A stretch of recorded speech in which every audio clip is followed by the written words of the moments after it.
নমস্কার, কেমন আছেন আপনারা সবাই? দেবযানীস রান্নাঘরে আপনাদের স্বাগত জানাই। আজকে বানিয়েছিলাম মৌরি কাতলা। পুজোয় ৫ দিনই আমরা বিভিন্ন রকম রান্না করেই থাকি। আমরা বাইরে থেকেও খাই কিন্তু বাড়িতেও কিন্তু নানা রকম জিনিস বানিয়ে থাকি। তার মধ্যে একটা কিন্তু এই রেসিপিটা হতেই পারে। অসম্ভব ভালো এই রেসিপিটা শেয়ার করলাম আপনাদের সাথে। ভালো লাগলে অবশ্যই আমার চ্যানেলটাকে ফলো করবেন। আর একটা লাইক, শেয়ার, সাবস্ক্রাইব করতে কিন্তু ভুলবেন না।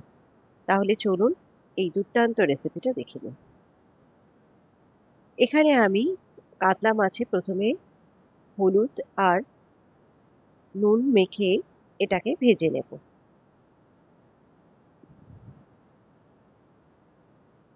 খুবই ইজি প্রসেসে এটা তৈরি হয়ে যায়, একদমই সময় লাগে না।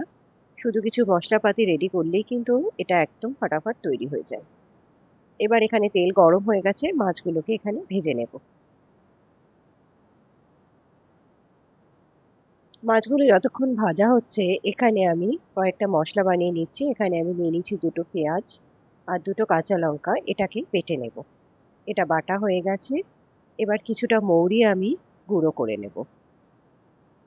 এটাও গুঁড়ো করা হয়ে গেছে। এবার এখানে দিয়ে দিচ্ছি মিক্সিং জারের মধ্যে চালমগজ ১ টেবিল স্পুন, ৮-১০ টা কাজু আর ১.৫ টেবিল স্পুন মতো পোস্ত। এটাকে একটু গুঁড়ো করে নিয়ে এর মধ্যে ২ টেবিল স্পুন টক দই দিয়ে এটার একটা পেস্ট বানিয়ে নেব। এখানে তেল কিন্তু বেশ ভালো মতো গরম হয়ে গেছে। এই ভাজার তেলেই কিন্তু আমি ভাজবো। এখানে মাছগুলো সব ভালো মতো ভাজা হয়ে গেছে। এবার এখানে দিয়ে দিলাম মৌরি ফোড়ন, তার মধ্যে দিয়ে দিচ্ছি পেঁয়াজ আর কাঁচা লঙ্কা বাটাটা। মিক্সিং জারটা ধুয়ে একটু জল দিয়ে দিচ্ছি, দিয়ে দিচ্ছি একটু আদা বাটা। মশলাটাকে একটু ভালো করে কষিয়ে নেব। এর মধ্যেই দিয়ে দিচ্ছি একটু কাশ্মীরি লঙ্কার গুঁড়ো। এটাকে তেল ছাড়া অবধি একটু কষিয়ে নেব। মশলা থেকে তেল ছেড়ে দিয়েছে। এবার এখানে দিয়ে দিচ্ছি কাজু, চালমগজ আর পোস্ত বাটাটা। মিক্সিং জারটা ধুয়ে একটু জল দিয়ে দিলাম। এবার এটাকে ভালো করে মিশিয়ে নিয়ে পেঁয়াজের সাথে একটু কষিয়ে নেব। এখানে মাছ ভাজার যে নুন আর হলুদের জলটা ছিল সেটাও আমি এখানে দিয়ে দিলাম। মশলা কিন্তু খুব ভালো মতো কষে গেছে। দেখতেই পাচ্ছেন তেল সেপারেট হয়ে গেছে। এবার এখানে দিয়ে দিচ্ছি পরিমাণ মতো জল। যেহেতু এটা ভাতের সাথে খাওয়া হবে জলটা কিন্তু আমি একটু বেশিই দিচ্ছি। আর যেহেতু এখানে সব রকম বাটা পড়েছে কাজু, চালমগজ, এটা কিন্তু নামানোর পরও একটু টেনে যাবে। আর একটুও পরিমাণ জল দিয়ে এখানে আমি মাছগুলোকে ছেড়ে দিচ্ছি।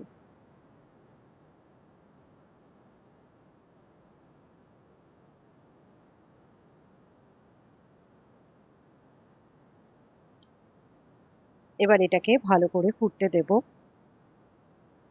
দিয়ে দিচ্ছি এখানে চেরা কাঁচা লঙ্কা আর এখানে দিয়ে দিচ্ছি মৌরি গুঁড়ো।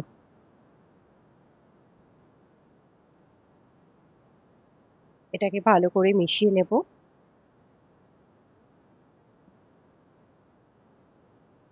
এবার এখানে দিয়ে দিচ্ছি খুব সামান্য একটু চিনি আর একটু কাশ্মীরি লঙ্কার গুঁড়ো এখানে দিয়ে দিচ্ছি আর দিয়ে দিচ্ছি একটুখানি ঘি।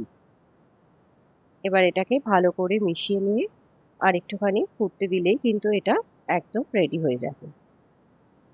এটা দেখুন একদম কিন্তু এটা হয়ে গেছে। নিন, খুব সহজেই তৈরি হয়ে যায়, একদমই সময় লাগে না, কিন্তু খেতে হয় দুর্দান্ত। গরম ভাতের সাথেই খান কিংবা পোলাওয়ের সাথেই খান, এটা কিন্তু দারুণ লাগবে খেতে। তাহলে দেরি না করে পুজোর একটা দিন কিন্তু এই একটা আইটেম বানিয়ে নিজেও খুশি হয়ে যান এবং বাড়ির লোককেও কিন্তু খুশি করে দিন।